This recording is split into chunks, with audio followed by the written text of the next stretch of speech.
কোটা সংস্কার আন্দোলনকে কেন্দ্র করে সহিংসতায় প্রাণহানির ঘটনায় আগামীকাল সারা দেশে শোক পালনের সিদ্ধান্ত নিয়েছে মন্ত্রিসভা।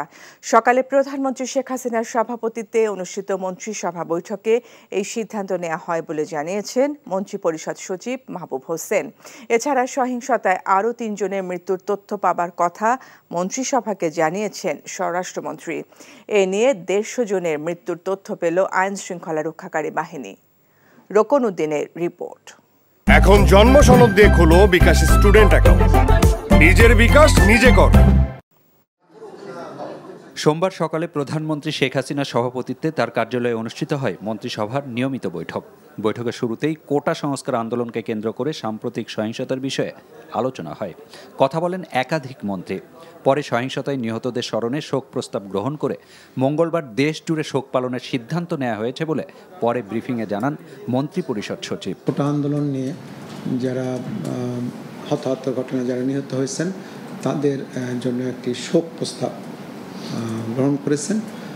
সেই শোক প্রস্তাবটা আনুষ্ঠানিকভাবে নেওয়া হয়েছে। আর দ্বিতীয় যেটা করা হয়েছে সেটা আগামীকাল দেশব্যাপী শোক পালন করা হবে এবং সেই শোক পালন অংশ হিসাবে কালো ব্যাজ ধারণ করা হবে এবং মসজিদে দোয়া, মন্দির, গির্জা, প্যাগোডায় প্রার্থনা করা হবে। বৈঠকে স্বরাষ্ট্রমন্ত্রীর দেয়া প্রতিবেদনে আরও 3 জনের মৃত্যুর তথ্য পাওয়ার কথা জানিয়েছেন বলেও জানান মন্ত্রিপরিষদ সচিব। কোটাবিরোধী আন্দোলনের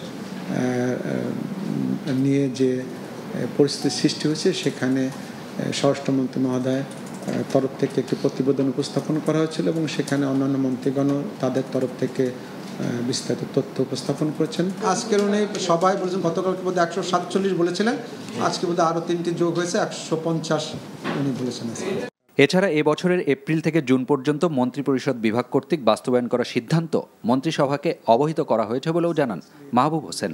এই সময়ে 60টি সিদ্ধান্ত গৃহীত হলেও 39টির বাস্তবায়ন হয়েছে এবং সংসদে 4টি আইন পাশ হয়েছে বলে জানান তিনি।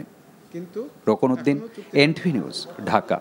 এখন জন্ম সনদ দিয়ে খোলো বিকাশ স্টুডেন্ট অ্যাকাউন্ট। নিজের বিকাশ নিজে কর।